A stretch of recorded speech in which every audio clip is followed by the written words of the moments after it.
నమస్తే, welcome to meta news. ఇక ఈరోజు టాపిక్ వచ్చేసి ఏపీలో కూటమి ఘన విజయం సాధించింది. 164 సీట్లతోని విజయడంకా మోగించింది. ఇక ఈ కూటమి పార్టీ రేపు రాబోయే తెలంగాణ జిహెచ్ఎంసీ ఎన్నికల్లో కూడా పోటీ చేయబోతుంది. మరి ఈ జిహెచ్ఎంసీ ఎన్నికల్లో కూటమికి ఎంతవరకు అవకాశాలు ఉన్నాయి? కూటమిగా పోటీ చేస్తే కలిసి వస్తుందా, లేకపోతే తెలుగుదేశం పార్టీ విడిగా పోటీ చేయాలా?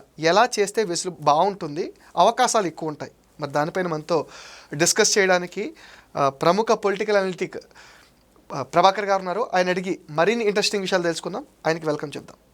సార్ నమస్తే. రేపు హైదరాబాద్లో జిహెచ్ఎంసీ ఎన్నికలు ఉన్నాయండి. ఈ ఎన్నికల్లో కూటమిగా పోటీ చేస్తారా, లేకపోతే విడివిడిగా, అంటే బీజేపీ సపరేట్గా, టీడీపీ సపరేట్గా?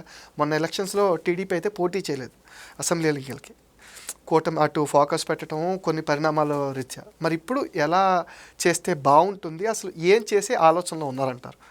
నాకు తెలిసినంత వరకు కూటమి విజయదుందుబి మోగించింది ఆంధ్రాలో. సేమ్ అదేవిధంగా తెలంగాణలో కూడా ఉంటుందని అటు బీజేపీ వైపు నుంచి, పవన్ కళ్యాణ్ గారి వైపు నుంచి, తెలుగుదేశం వైపు నుంచి సూచనలు అయితే వచ్చినాయండి. ఒక 2-3 డేస్ నుంచి సోషల్ మీడియాలో ఆల్రెడీ సీట్లు పంచేసుకున్నట్టుగా, త్వరలో ఇలా జరుగుతుందని చెప్పి నడుస్తూ ఉంది. అది నిజం కాకపోవచ్చు, కానీ ప్రజలకు ఏం చేస్తే బాగుంటుందని వాళ్ళే నిర్ణయం చేసుకుని వాళ్ళు చెప్పినట్టుగా వీళ్ళు అనేసుకుంటున్నారు.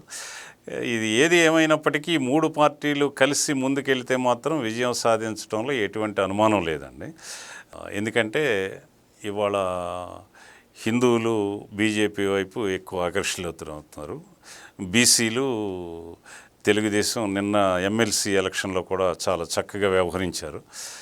బీటీ నాయుడు గారు కానివ్వండి, బేద రవిచంద్ర యాదవ్ గారు కానివ్వండి ఇచ్చారు. ఒక ఎస్సీ మహిళ ప్రతిభా భారతి గారు అమ్మాయిన గ్రీష్మ గారికి ఇచ్చారు. ఇది ఎలా ఉందంటే బలహీన వర్గాలని పైకి తీసుకురావటం కోసం కృషి చేస్తుందనేది ఒక మంచి ఆలోచన జనంలోకి పంపించగలిగారు బాబు గారు. అలా అయినప్పుడు ఏమవుతుందంటే బలహీన వర్గాల వాళ్ళు ఆకర్షింపబడటానికి మన కోసం వాళ్ళు కష్టపడుతున్నారు. అర్హులైన వాళ్ళు ఎంతోమంది ఉంటే వాళ్ళని పక్కన పెట్టి మన బలహీన వర్గాలకు సంబంధించిన వాళ్ళని పైకి లాగుతున్నారు. కాబట్టి మనం ఈ పార్టీని సపోర్ట్ చేయాలి, మనకి వీళ్ళే మన దగ్గరకు తీస్తున్నారనే ఫీలింగ్స్ వచ్చే అవకాశం ఉందండి. అలాగే పవన్ కళ్యాణ్ గారు కూడా వాళ్ళందరినీ ఆకర్షించడం, ఈ పార్టీకి సపోర్ట్ ఇవ్వటం, నిజంగా ఆయన గారి పాత్ర కూడా అమోఘమైన పాత్ర అండి. తక్కువ సీట్లు తీసుకుని ఎక్కువ శ్రమిస్తున్నారు. పార్టీలను గెలిపించడానికి ఆయన ఫుల్ సపోర్ట్ ఇస్తున్నారు. నిజంగా అది తండ్రి పాత్ర పోషించినట్టుంది. ఆయన ఒక పెద్ద కొడుకు పాత్ర, తండ్రి అనకూడదు కానీ పెద్ద కొడుకు పాత్ర పోషిస్తున్నారు. మన ఈ కూటమికి పెద్ద దిక్కుగా మన బాబు గారు వ్యవహరిస్తున్నారు. ఒక గాడ్ ఫాదర్గా మోడీ గారు వ్యవహరిస్తున్నారు. ఇది సక్సెస్ఫుల్గా నడుస్తుంది. కాబట్టి సేమ్ ఫార్ములాని సీట్లలో కొంచెం ఎక్కువ తక్కువలు ఉన్నప్పటికీ గ్యారంటీగా ఇది వస్తుందండి. నా అంచనాల ప్రకారం, నేను ఖమ్మం జిల్లా వాసిని కాబట్టి ఖమ్మం జిల్లాలో ఈ కూటమి సమర్థవంతంగా ప్రజల్లో నాయకత్వ లక్షణాలు ఉన్న వాళ్ళని ఎన్నుకుని, మళ్ళీ మాజీల కోసం వెళ్ళి ఎవడో పనికిరాని వాళ్ళని ఎన్నుకుని వాళ్ళ వెనకాల పడే కంటే, నాయకత్వ లక్షణాలు ఉండి ప్రజల్లో పోరాట పటిమ కలిగి ప్రజలతో సంబంధాలు కలిగిన యువకులను కనుక ఎన్నుకుని ప్రజల ముందుకు వెళ్ళగలిగితే ప్రజలు హర్షిస్తారు, వాళ్ళు పోషిస్తారు, వాళ్ళు ఆహ్వానిస్తారు, వాళ్ళు గెలిపిస్తారు. మళ్ళీ తిరిగి అధికారంలోకి రావడానికి అవకాశం ఉంటుంది. ముఖ్యంగా మీరు జిహెచ్ఎంసీ అన్నారు కాబట్టి జిఎంసిహెచ్లో సెటిలర్స్ పాత్ర చాలా ఎక్కువ ఉంది. వాళ్ళు మన టీడీపీకి వైపు ఆకర్షితులవుతారు.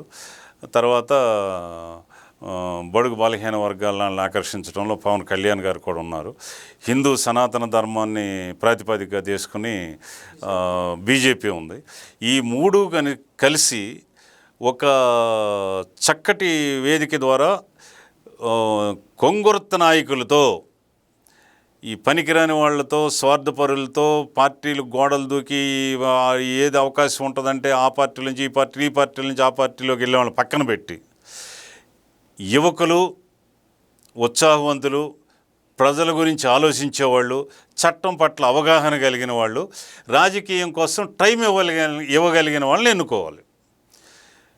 అంతేగాని డబ్బులు ఉన్న వాళ్ళని, కాంట్రాక్టర్లని, ఎన్ఆర్ఐలని, క్యాపిటలిస్టులని వీళ్ళందరినీ పక్కన పెట్టాలి. పక్కన పెట్టి ప్రజల కోసం పనిచేసే వాళ్ళని ముందుకు తీసుకురావాలి. నేను లోక్సత్తాలో పనిచేశాను కాబట్టి నా వంతుగా ఈ విషయంలో ఒక 7-8 మంది కుర్రాళ్ళని ఎన్నుకొని నేను తయారు చేస్తున్నాను. జిహెచ్ఎంసీ ఎలక్షన్ వాళ్ళు ఏ పార్టీ అయినా కావచ్చు, నాకు అనవసరం. వాళ్ళ పార్టీ ఎందులోనే ఉండండి, నా సహాయం కోరితే నేను వాళ్ళకి కావలసినటువంటి గైడెన్స్ ఇస్తున్నాను. నాతో అప్రోచ్ అయిన వాళ్ళు ఇప్పటికి ఒక 7-8 మంది ఉన్నారు. ఇంకా చాలామంది అడుగుతున్నారు. ఎక్కువ మందికి మనం ఇచ్చేయలేం కాబట్టి ఒక 10 మందికే పరిమితం అది నేను చేస్తున్నాను. వాళ్ళందరిలో ఒక్కడు తప్ప మిగతా వాళ్ళంతా 45 లోపు, 35 పైన, 45 మధ్య వాళ్ళే ఎన్నుకున్నానండి. వాళ్ళందరూ చాలా చక్కగా పనిచేస్తున్నారు. ఇప్పటికే నియోజకవర్గాల్లో తిరుగుతున్నారు. సీట్లు తెచ్చుకోవటం, ఇచ్చుకోవటం అంతా వాళ్ళు చూసుకుంటారు. నాకు సంబంధం లేదు. నేనేంటంటే ఎలా వ్యవహరించాలి, ప్రజలను ఎలా కలుసుకోవాలి, ప్రజల సమస్యలు ఎలా తెలుసుకోవాలి, వాటి పరిష్కారం కోసం ఎలా కృషి చేయాలి, నాకున్న అనుభవంతో వాళ్ళకి నేర్పిస్తున్నాను. ఇంకా ఎవరైనా కోరితే కూడా నేను నేర్పించడానికి రెడీగా ఉన్నాను. నేనేమనుకుంటున్నానంటే కూటమి విజయదొందభి మోగిస్తుంది అనటంలో ఎటువంటి సందేహం లేదు. కానీ నాయకుల్ని ఎన్నుకునేటప్పుడు మాత్రం చాలా చక్కటి వ్యక్తుల్ని, యువకుల్ని, ప్రజలతో ఉండేవాళ్ళని, ప్రజలతో మమేకం అయ్యేవాళ్ళని, ప్రజల గురించి ఆలోచించే వాళ్ళని, ప్రజల సమస్య పట్ల అవగాహన కలిగిన వాళ్ళని, వాళ్ళకి టైం ఇవ్వగలిగిన వాళ్ళని ఎన్నుకోవటం మీద పార్టీలు దృష్టి పెడితే జిహెచ్ఎంసీని సాధించడం, అధికారంలోకి రావడం పెద్ద లెక్కలోది కాదండి, గ్యారంటీగా వస్తుంది. కాకపోతే ఇప్పటి నుంచి ఆ వైపుగా పయనించాలి. ఎవరి సీట్లు ఎక్కడ ఏంటనేది తీసేసుకుని వాళ్ళని పని చేసుకోమంటే జాగ్రత్తగా పని చేసుకుంటారు, ముందుకెళ్తారు, విజయదుందుభి మోగిస్తారండి. ఓకే అండి, థ్యాంక్ యూ సార్. ఇది ఇవాల్టి వీడియో. ఈ వీడియో పైన మీ విలువైన ఒపీనియన్ని కామెంట్ సెక్షన్లో పోస్ట్ చేయండి. అండ్ మరిన్ని ఇంట్రెస్టింగ్ అప్డేట్స్ కోసం please support meta news and please subscribe meta news.